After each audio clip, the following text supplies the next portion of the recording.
پیچھے آتے قدموں کی آواز سماعت سے دور ہونے لگی۔ اس نے پیچھے مڑ کر دیکھنا مناسب نہ سمجھا اور بھاگتی گئی تھی۔ پھر راہداری کے اختتام پر کاؤنٹر تھا۔ اس کے دماغ سے محو ہو گیا کہ وہ ریسیپشن کاؤنٹر تھا، جس کے بالکل سامنے اسپتال کا داخلی دروازہ تھا۔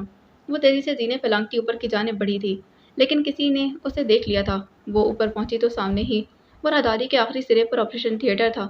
اس نے پلٹ کر دیکھا، کوئی نہیں تھا، مگر وہ بآسانی تیزی سے زینے پھلانگتے بھاری قدموں کو سن سکتی تھی۔ وہ پلٹی اور تیزی سے اس جانب بھاگنے لگی، پر افسوس کہ وہ لڑکھڑائی اور گر پڑی۔ اس نے بامشکل اٹھنا چاہا، پر پاؤں میں درد کی لہر اٹھی تھی۔ اس نے آنکھیں میچی اور پوری قوت سے ساتھ اٹھ کھڑی ہوئی۔ اسی لمحے کسی نے اسے بالوں سے جکڑا اور دیوار پر دے مارا تھا۔ اس کا سر دیوار سے لگا اور ماتھے سے خون کی لکیر بہنے لگی۔ سر میں درد کی ٹیسیں اٹھنے لگی تھیں۔ وہ سر تھامے پلٹی تو اس شخص نے واپس اسے بالوں سے جکڑا۔ وہ باپ تھا بچے کا، جو خون خوار نظریں لیے اسے مار دینے کی خواہش رکھتا تھا۔ تبھی اچانک ہی اس کی گرفت آئرہ کے بالوں پر ڈھیلی ہوئی اور وہ بے دم سا نیچے گرا تڑپنے لگا تھا۔ خون کے چھینٹے سفید مرمرے سے فرش پر پڑے۔ وہ بے یقین نظروں سے سامنے دیکھنے لگی۔ اس کا دماغ مفلوج ہوا تھا، آنکھیں پترا گئی تھیں، وجود ہلنے سے انکاری رہا، دل بند ہونے لگا تھا۔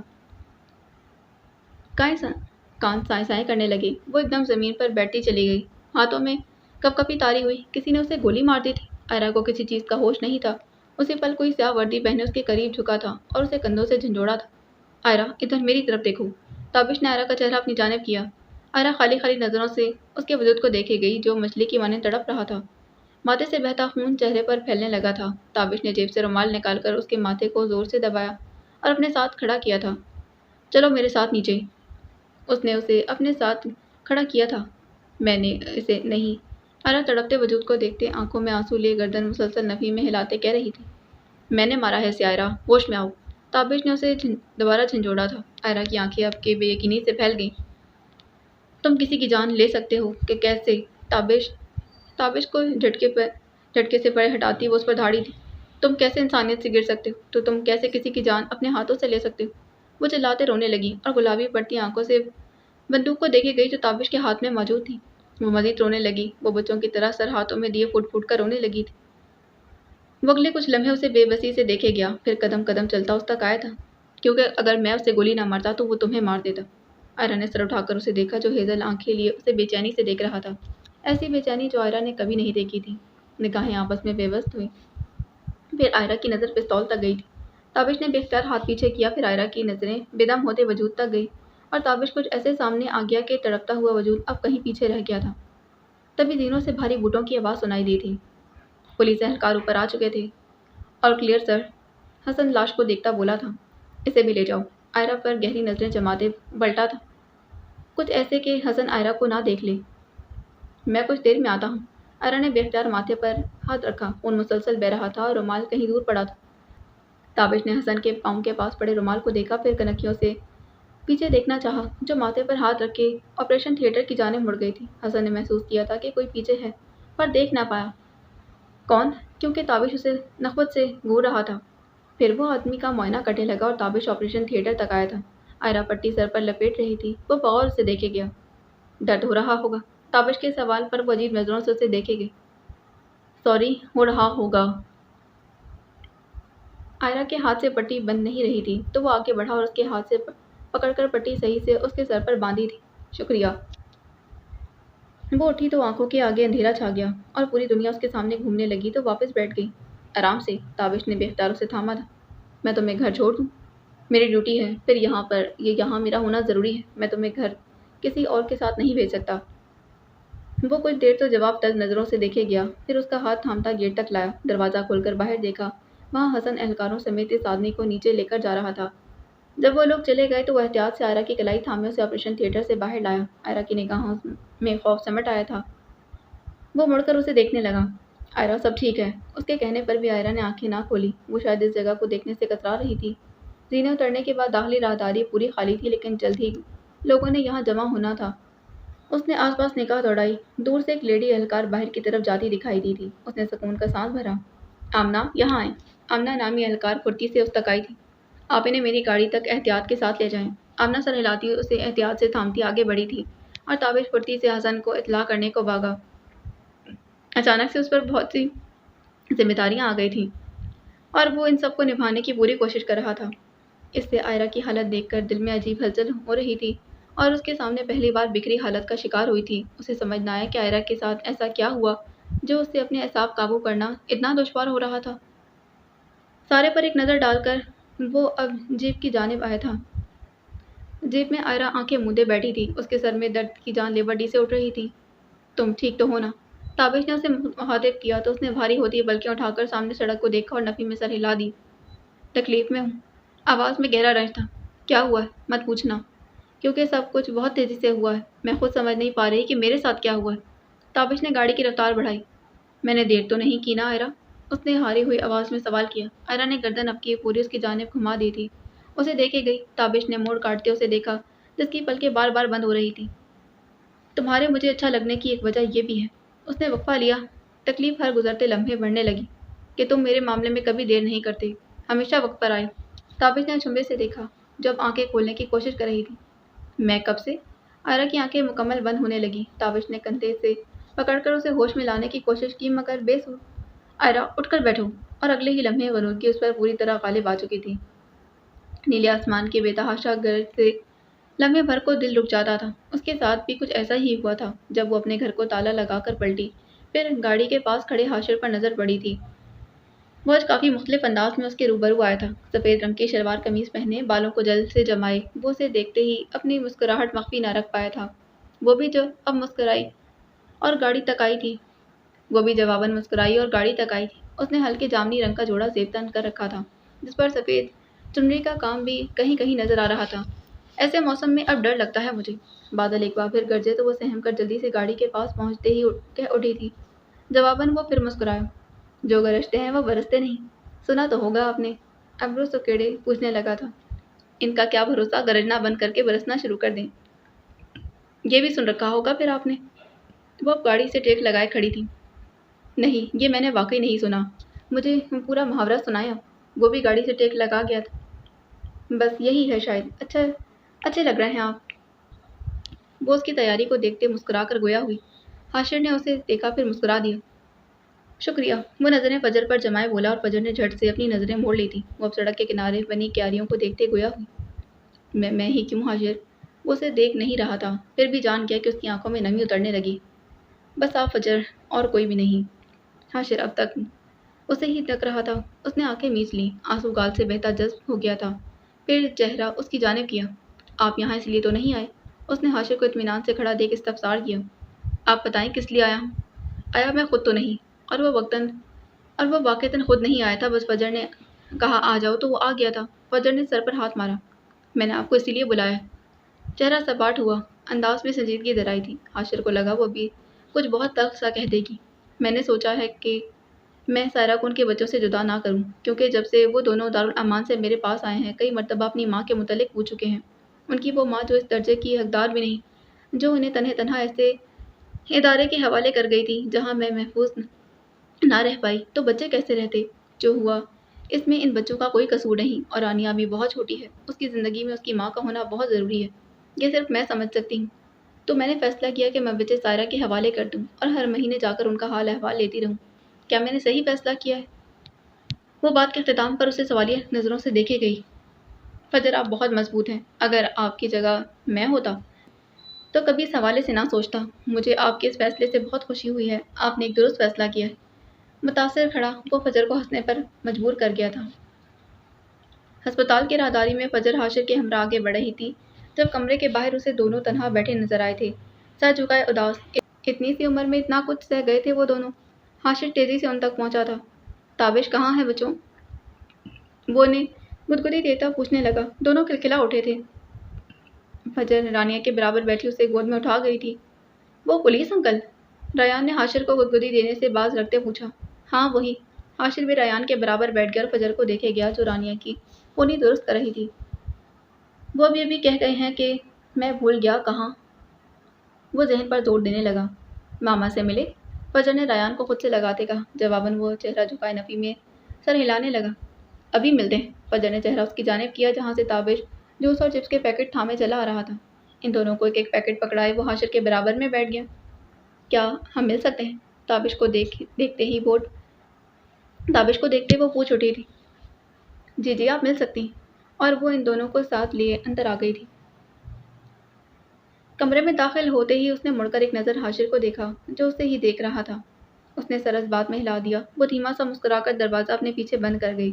پردوں کے درمیان وہ ان دونوں کا ننھا ہاتھ تھامے آگے بڑھ رہی تھی۔ اسی پل ذہن کے پردوں پر منظر لہرایا تھا کہ کبھی وہ ایسے ہی رامز کا ہاتھ تھامے زندگی کے تلخ راستوں پر آگے بڑھ رہی ہوتی اور اس دنیا میں کبھی اس کا واحد سہارا ہوا کرتا تھا۔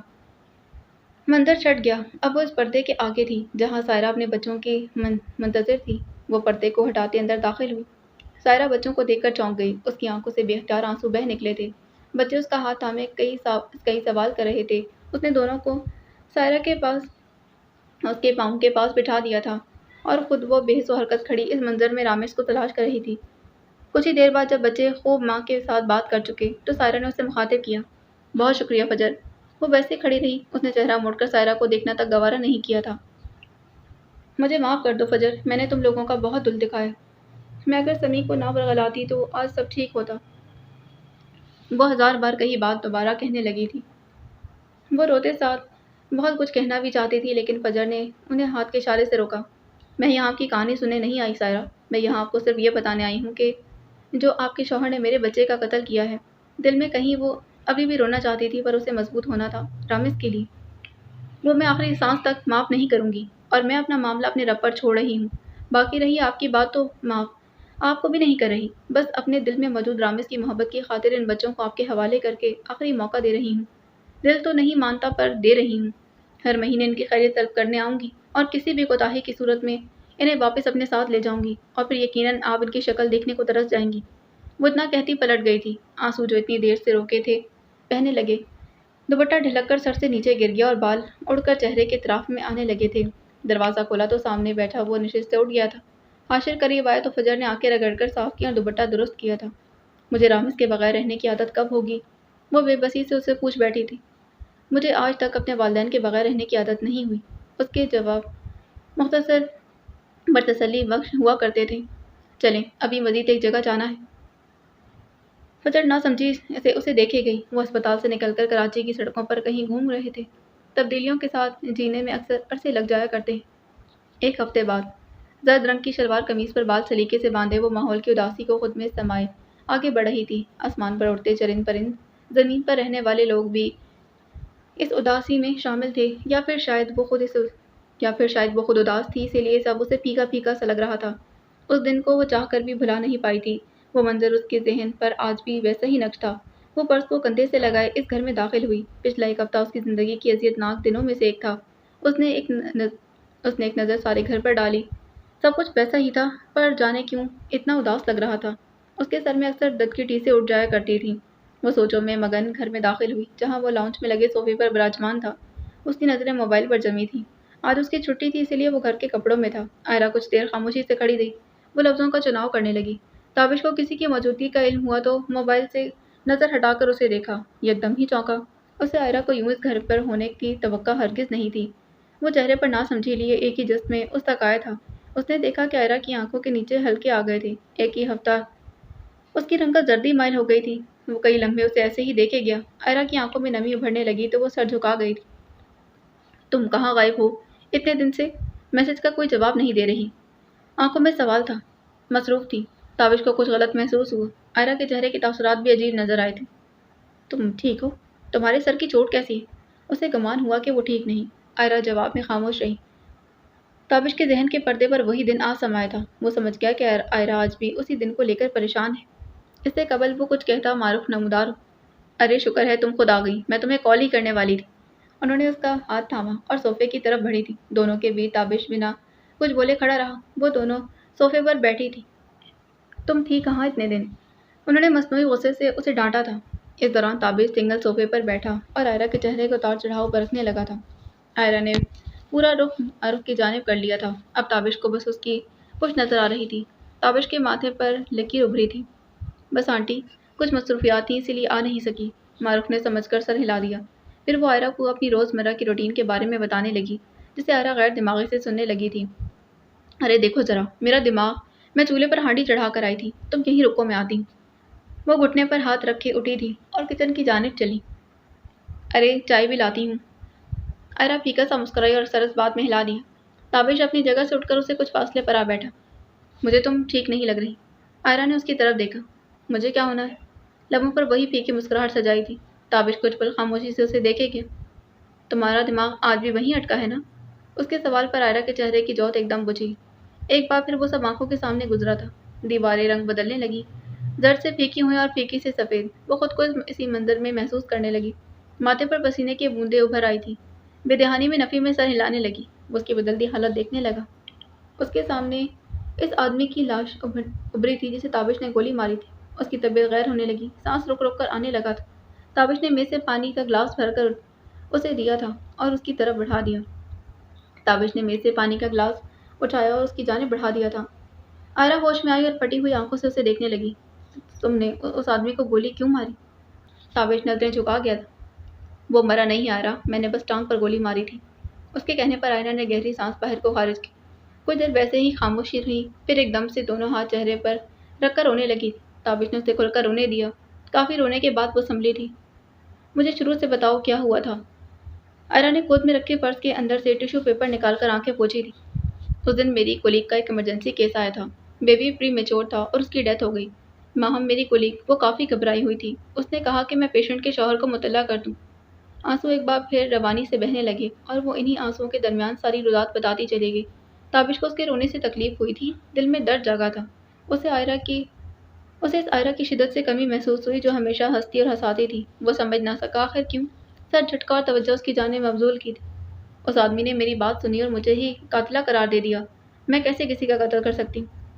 پھر سروارس کے کمرے میں سارے ڈاکٹرز مریضوں کو تنہا چھوڑ کر آ گئے۔ ان کے خیال سے وہ اپنی جان بچا رہے تھے۔ تابش اگر میں اپنی جان کی خاطر انہیں تنہا چھوڑ دیتی اور انہیں کچھ بھی ہو جاتا تو میں ساری زندگی خود کو آئینے میں دیکھنے سے پرہیز کرتی۔ مجھے اپنے وجود سے گھن آتی اور عنقریب میں خود سے نفرت کرنے لگتی۔ میں کمرے سے نکلی تو ڈاکٹر نے بہت روکا۔ پھر میرے ساتھ مزید 3-4 ڈاکٹرز آ گئی تھی۔ ہم نے مریضوں کو بچایا۔ جب وہ سب چلی گئیں تو میں نے دوسرے وارڈ کو دیکھ لینے کا سوچا، پر دیر ہو گئی تھی۔